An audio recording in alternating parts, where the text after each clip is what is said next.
정부가 현행 일주일인 코로나19 확진자의 격리 의무를 4주 연장하기로 했습니다. 아프면 쉬는 문화가 뒷받침되지 않은 상황에서 격리 의무 해제는 시기상조라는 전문가들의 의견을 받아들인 겁니다. 한편 방역당국은 코로나19 백신 접종과 자연 감염에 따라 전 국민의 항체 양성률이 높아져도 집단 면역은 어렵다는 입장을 밝혔습니다.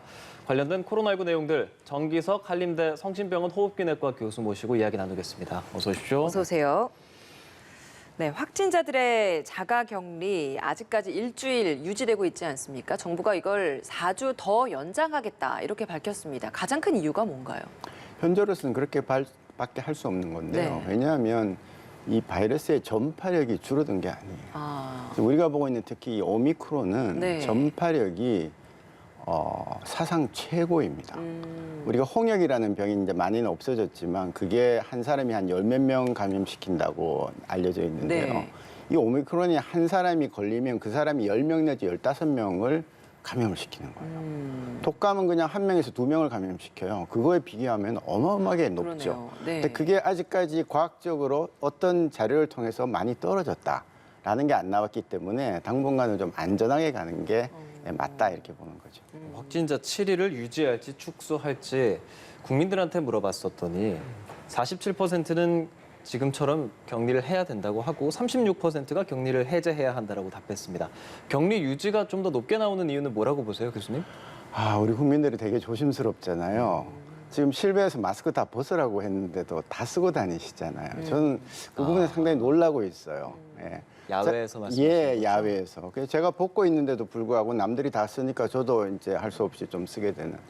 그래서 아무래도 워낙 충격적인 그 팬데믹을 오래 겪다 보니까 아마 더 조심하는 게 좋겠다라는 거고, 거기 그 자료에 보면은 잘 모르겠다고 판단한 분들은 사실은 그냥 그래도 조심스러운 분들이죠. 강력하게 예. 해제를 안 한다는 거니까. 예. 그래서 보면 한 3분의 2 정도가 조금 격리는 아직 이르다라는 생각들을 가지고 계신 것 같습니다. 예, 그리고 좀 아프면 쉴 수 있게 한다 이런 제도적인 이야기를 계속 하는데 현실적으로 그게 어려워서 격리를 좀 유지하는 게 낫지 않는가 이런 입장도 있는 것 같습니다. 그게 제일 중요한 부분입니다. 그러니까 저희가 의학 공부를 하면서 이렇게 어떤 질병들을 보면요. 예.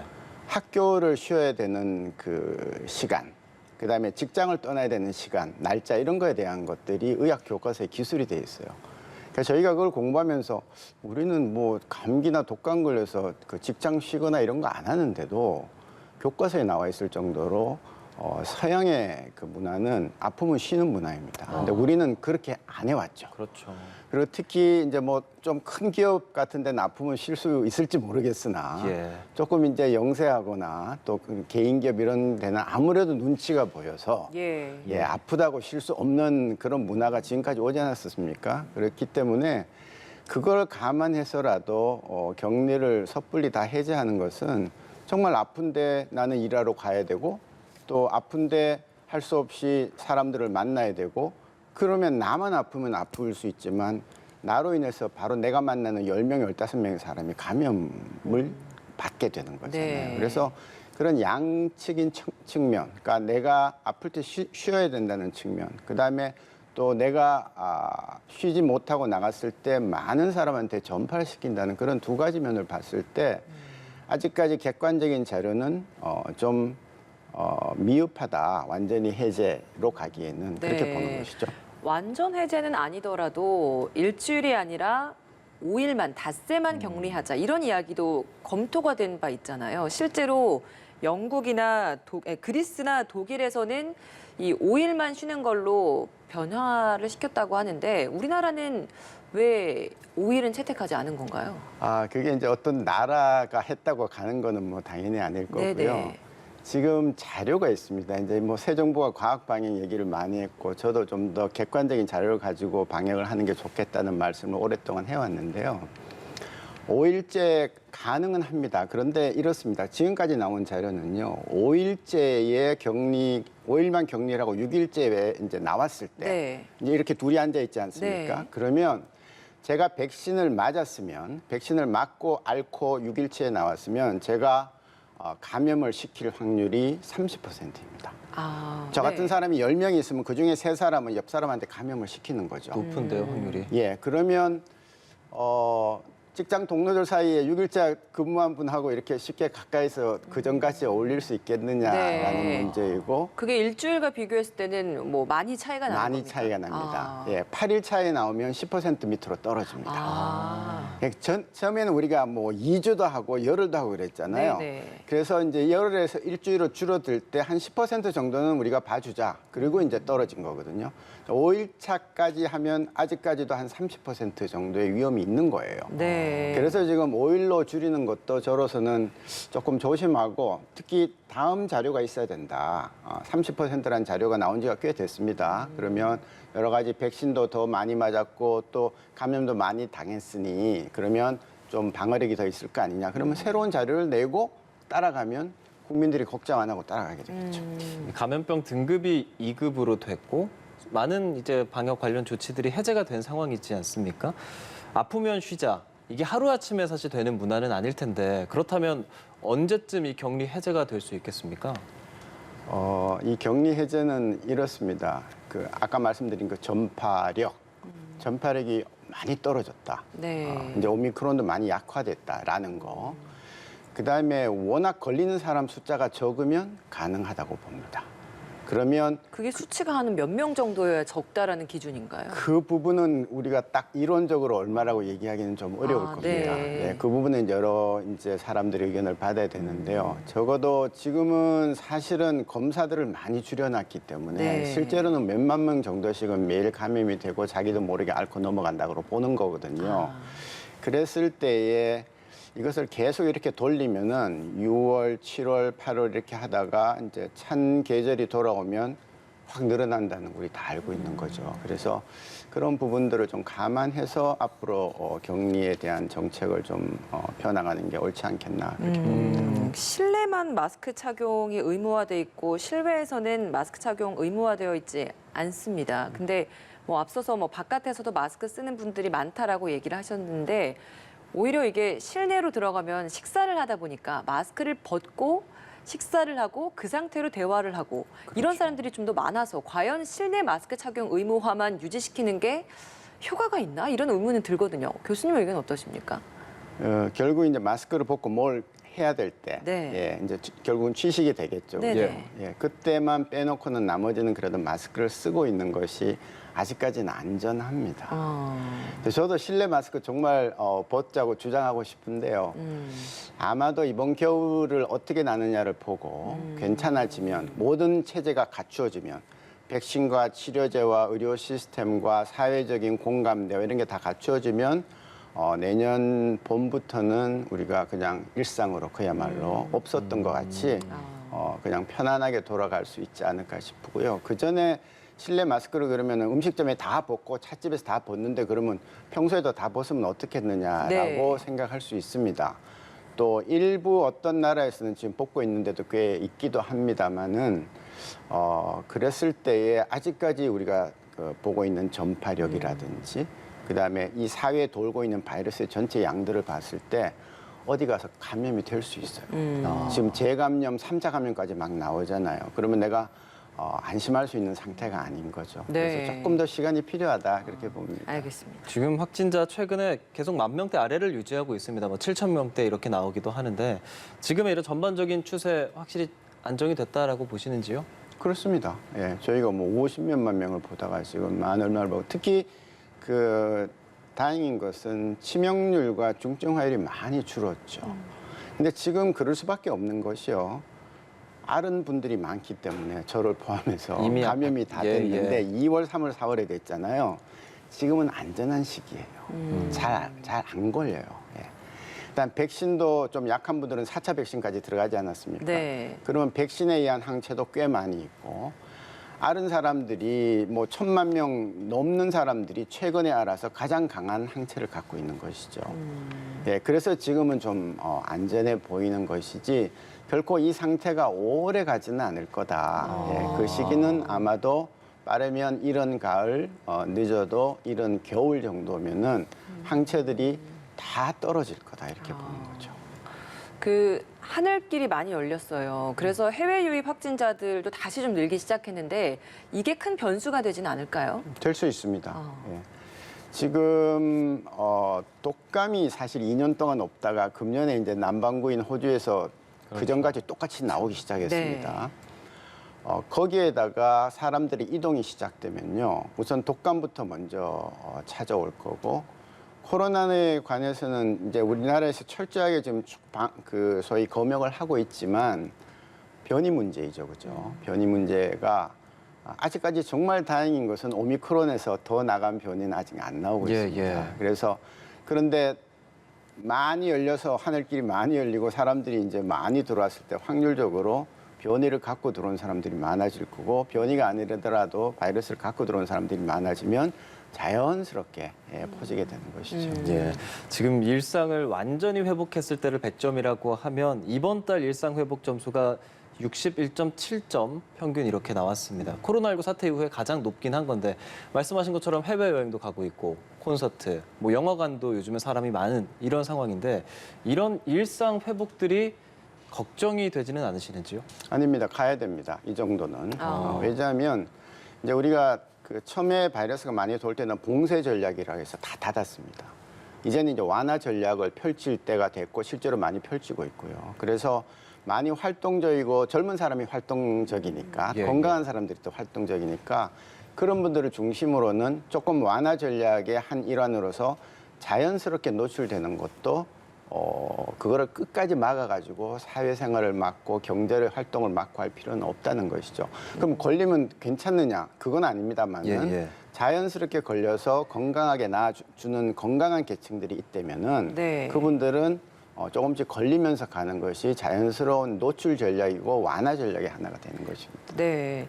질병청이 올해 1월부터 4월 전국 16개 시도에서 국민건강 영양 조사를 실시를 했어요. 여기에서 항체 양성률을 봤더니 94.9%가 나왔습니다. 웬만한 분들이 다 지금 항체를 가지고 계시다는 의미인 거잖아요. 그렇다면 이 통계 수치를 저희가 어떻게 해석을 해야 하는 건지 궁금합니다. 예, 그게 이제 조금 이제 공부가 필요한 부분인데요. 이제 항체를 측정할 때는 그 결합 항체와 중화 항체라는 게 있거든요. 근데 이제 이렇게 나온 숫자는 결합 항체입니다. 즉 뭔가 하면은 바이러스가 있으면 항체가 잡지 않습니까? 중화 항체는 항체가 잡아서 완전히 바이러스를 죽여버리는, 그게 중화시키는 거고요. 결합 항체는 그냥 붙들고만 있는 겁니다. 가볍게. 그렇기 때문에 얘가 이걸 진짜로 죽일 수 있는 힘이 있는지 없는지는 중화항체를 재봐야 하는 겁니다. 예, 그래서 90몇 %가 있으면 다 풀어야죠. 어떤 순간에 우리 국민의 90몇 %가 90% 이상이 중화항체를 다 가지고 있다, 충분히. 그러면 이거 다 필요 없습니다. 마스크 다 벗고 그냥 격리 다 필요 없고 그냥 가면 됩니다. 근데 지금 나오는 그 숫자는 그렇지는 않고요. 물론 이제 질병청에서 더 자세한 그 디자인된 연구를 해가지고 앞으로 계속 자료를 내겠습니다만은 그 중화항체는 측정하기도 매우 어렵고 시간도 많이 걸리고 비용도 많이 걸리는 거예요. 그동안 측정 안 해온 건 아니에요. 근데 지금 나오는 항체들은 이것만 갖고 항체가 있다고 해서 능력이 있다, 면역을 가지고 있다, 바이러스를 막을 능력이 있다, 이렇게만 봐서는 안 된다라는 거죠. 그러면 그 중화항체는 자연 감염 됐다가 완치된 사람들만 생기는 경우가 더 큰 건가요? 아니면 다른 질문으로 자연 감염이 된 사람은 다 항체는 중화항체를 가지고 있다라고 봐야 되는 겁니까? 그렇죠. 예. 그런데 중화항체가 양이 얼마나 되는지가 중요합니다. 우리가 백신을 맞고 나면 그 효과가 몇 달 안 간다고 그러잖아요. 특히 처음에는 오래 가는 줄 알았더니 요즘은 한 2, 3개월밖에 안 갑니다. 특히 오미크론에 관해서는. 근데 지금 결합 항체라는 거는 그보다 더 오래 갑니다. 측정을 하니까 다 나오는 거죠. 그러니까 그 결합 항체는 백신 맞은 사람들에게서 발견되는 항체이긴 한 거죠. 감염이 되거나 그다음에 그 백신을 맞거나 다 결합 항체는 나오게 돼 있습니다. 예. 몇 가지 그 항체도 종류가 있으니까요. 항원을 여러 가지를 두고 S 항원, N 항원을 두고 이제 그걸 측정을 하는 거거든요. 그래서 백신 맞은 사람들만 나오는 항원이 또 따로 있습니다. 이제 그런 식으로 해서 이제 측정을 하는 건데요. 이번에 한 것은 국민건강영양조사에서 이제 혈액을 제공한 분들을 그냥 이렇게 그 중에 일부만 한 거기 때문에 대표성이나 그다음에 또 우리가 이제 의학적으로 잘 디자인된 연구가 아니라서 그냥 참고사항. 그것만 해도 사실은 정말 많은 분들이 한번 스쳐갔구나. 감염이 됐던 백신을 맞았던 간에 스쳐갔는데 사실은 우리나라 국민들의 뭐 거의 80% 90% 가까이 지금 백신 한 번씩 다 맞았기 때문에 네. 항체가 결합 항체 정도는 어느 정도 나오는 것이 뭐 자연스럽다 이제 이렇게 보고 있습니다. 앞으로 핵심은 예, 예. 중항체를 얼마나 많이 가지고 있느냐, 얼마나 오래 가느냐 이런 것들을 잘 측정을 해서 다음 이제 소위 부스터라고 말하는 다음 접종을 언제 누구에게서 또 특별히 어떤 지역을 중심으로 어느 계층을 중심으로 할 것이냐라는 것들을 잘 이제 그 보면서 그 자료에 따라서 해 나가는 것이 새 정부가 주장하는 과학 방향의 일부이죠. 재감염 걸리는 사람들도 상당히 많잖아요. 이런 분들은 말씀해 주신 그 항체 양이 좀 적어서 그런 겁니까? 그렇습니다. 지금 재감염 확률이 최근에 나온 것은 한 7만 명 가까이 되면서 재감염 확률이 전체 걸린 한 1,800만 명 중에서 0.4% 가까이 되게 나오고 있습니다. 그런데 그것도 그렇게 실망스러운 게 아닌 거예요. 왜냐하면 한 번 감염이 됐다고 두 번 안 된다는 보장은 사실은 없습니다. 그리고 일찌감치 앓고 난 다음에 한 1년 가까이 돼서 재감염돼도 우리가 재감염이라고 얘기를 하거든요. 네. 예, 그래서 지난해 독감을 앓았는데 금년에 또 앓는다고 이상하다고 생각하지 않지 않습니까? 네네. 백신까지 맞고 난 다음에. 이것도 마찬가지입니다. 그래서 그리고 처음부터 항체 자체가 생기지 않는 사람들도 있습니다. 면역이 많이 약한 분들은. 아, 자연 감염 됐던 분들도 중에서도요? 그렇죠. 그냥 앓고만 넘어갔지 내가 다음에 바이러스가 또 들어왔을 때 막을 만큼 충분한 항체를 못 만드는 그러니까 소위 면역 저하적 네. 면역 억제제를 쓰고 있는 사람들은 네. 면역을 못 만들죠.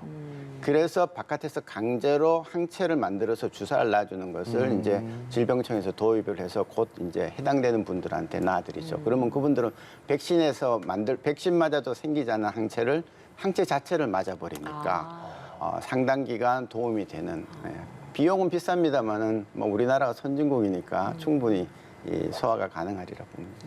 예, 백신 상당히 많이 맞았었고 백신 문자도 맨날 왔었는데 요즘은 잠깐 백신에 대해서 좀 생각을 안 하게 되기는 해요. 백신 접종 앞으로 어떤 식으로 해나가게 되겠습니까? 예, 이 백신은 이렇게 많이 맞을 수는 사실은 없습니다. 백신은 동일한 백신을 1년에 이렇게 3번까지는 맞는 백신이 있는데요. 4번, 5번 맞는 백신은 사실 이때까지 없었습니다. 예. 그래서 지금은 다행히 유행이 많이 줄었고 또 다행히 격리 기간을 좀 해제를 연장을 시킨 바람에 유행이 아주 대규모로 되지는 않을 거예요. 그렇다면은 우리가 다음 뭘 기다려야 되냐면은 새로운 백신을 기다리고 있습니다. 예. 지금 새로운 백신들이 많이 개발돼서 빠르면 이번 달 말 네. 정도에 mRNA 백신들을 중심으로 자료들이 나올 거예요. 제가 이제 잠깐 미리 자료를 본 거에 의하면 상당히 효과가 좋습니다. 그렇습니까? 예, 거기에는 오미크론이 포함되어 있습니다. 네. 지금까지 우리가 맞았던 백신은요, 사실은 처음에 나온 그 오리지널 백신, 예. 처음에 이제 중국에서 시작했던 그 바이러스를 갖고 만든 그쵸. 백신이고요. 그 뒤로 알파, 베타, 감마, 델타가 쭉 나오면서 오미크론까지 조금씩 만들어 왔어요. 근데 예. 이제 그게 오미크론이 거의 정착화되는 것 같이 보이기 때문에 그렇다면 오미크론과 처음 바이러스 2개를 결합해서 거기에 대한 항체를 만들어낼 수 있는 이가 백신이 네네. 이제 지금 좀 나오고 있죠. 그러면 그것을 제 예상으로는 여름철에 좀 안정되게 유지를 한 다음에 가을쯤 돼서 맞는 거예요. 다 같이 맞았을 때 그때 한번 항체가 생기는데 더 많이 생기는 거로 잘 생기는 걸로 돼 있어요. 아직까지는. 물론 이제 네. 실제 소위 리얼 월드 스타디라는 건 해봐야 됩니다만은 지금까지 소규모 연구에서는 돼 있는 거죠. 그래서 좀 희망이 있다는 거고요. 이제 독감 백신 우리가 가을에 맞듯이 그때쯤 돼서 다 같이 한번 맞아주면 그야말로 일시적으로 집단 면역에 가까운 일이 생길 수 있고 그렇다면은 대유행은 오더라도 숫자가 지난번 같이 그렇게 많이 올라가지는 않고 그다음에 중증도를 많이 줄여주니까 역시 병원에 대한 부담, 그다음에 사망에 대한 그 두려움 이런 것들을 많이 줄어들게 되죠. 네. 그래서 제가 이번 겨울이 굉장히 중요하다는 겁니다. 이번 겨울이 안심하고 저 정도면 됐다고 지낼 수 있다면은 내년부터는 편안해지는 거예요. 그대로 가면 되니까. 네, 아직까지는 좀 더 조심하고 올 겨울까지는 주의를 해주셔야 그 다음부터 더 마음 편하게 좀 일상을 복귀할 수 있을 것이다. 이런 말씀 마무리 짓겠습니다. 정기석 한림대 성심병원 호흡기내과 교수와 함께했습니다. 오늘 말씀 고맙습니다. 고맙습니다, 교수님.